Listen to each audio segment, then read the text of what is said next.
Marlène Favier, vous êtes à La Ciotat, berceau du cinéma, pour les 130 ans du cinéma. Alors, on vous a déjà rencontré pour votre film Oksana en Avignon, aux Rencontres du Sud. Oui. On vous a raté à Marseille parce que vous avez présenté le film au MCM. Et donc, on peut dire aujourd'hui que le film fait un beau parcours, on peut le dire. Oui, on peut dire qu'il a fait un petit parcours. On a toujours envie, nous réalisateurs, que le film voyage encore plus, rencontre encore plus de public. Mais voilà, il a le mérite d'exister et c'est un film que j'ai vraiment dans mon cœur, qui m'a fait grandir énormément. Voilà. Donc, et je suis très heureuse de le présenter là ce soir parce que j'étais venue avec Slalom, ça boucle un peu la boucle et voilà, et ça permet encore à d'autres personnes de voir le film pour ceux qui l'ont raté. Donc, Quel souvenir vous gardez de La Ciotat? Alors moi j'habite à Marseille, oui. Donc je suis quand même proche de La Ciotat dans mon cœur et puis en plus mon beau-frère habite La Ciotat, mais j'adore cette ville qui a un calme, il y a la nature pas loin, ce petit port, cette lumière.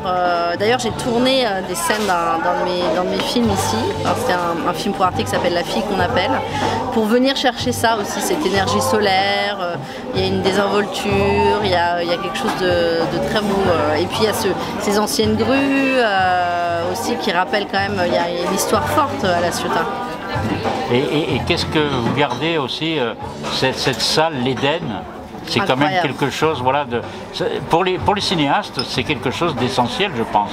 C'est la mémoire du cinéma. Incroyable, ouais. Non, et cette salle, elle est magique. Il y a une atmosphère, il y a une énergie très particulière.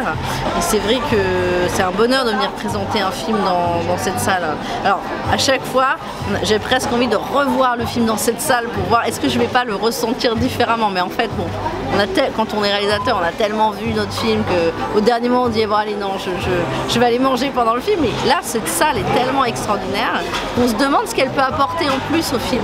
Et je pense que, de toute manière, les lieux qui sont chargés comme ça d'une histoire, d'une énergie,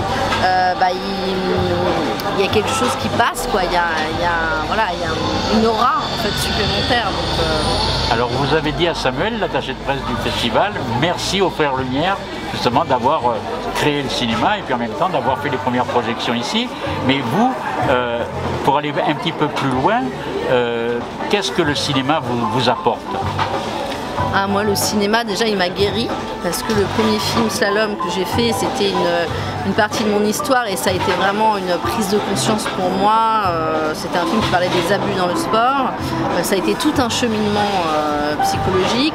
Le cinéma, c'est aussi un territoire. J'ai trouvé une famille, j'ai trouvé un territoire. Moi, j'étais une enfant, une adolescente un peu rebelle. J'avais du mal à trouver ma place dans la société, dans le monde.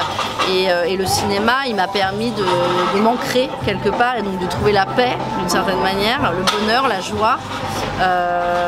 Il me permet aussi, comme par exemple avec Oksana, de créer des liens très forts avec d'autres cultures. Là, j'ai travaillé avec des actrices ukrainiennes qui vivent toutes à Kiev. Cette aventure, elle a été humaine, mais voilà, j'ai grandi aussi en rencontrant ces filles-là, en travaillant avec elles. J'ai appris aussi sur la géopolitique, sur l'histoire. Le cinéma, c'est un cadeau énorme quoi, quand on arrive à en vivre et je me sens très chanceuse de pouvoir faire ce métier et redevable aussi d'une certaine manière à l'univers et c'est pour ça que tous mes films portent un message fort. C'est un peu ma mission à moi, ma petite manière de changer le monde. C'est aussi ma manière de remercier voilà, la possibilité d'être là et de faire des films, raconter des histoires. Le prochain est en préparation? Oui, il y a plein de films en préparation. Voilà, donc voilà, l'essentiel c'est que vous ayez plein de projets. Voilà, en même temps, vous veniez nous le présenter, on se rencontrera sûrement ouais, à cet avec plaisir. effet-là. Merci beaucoup. Merci.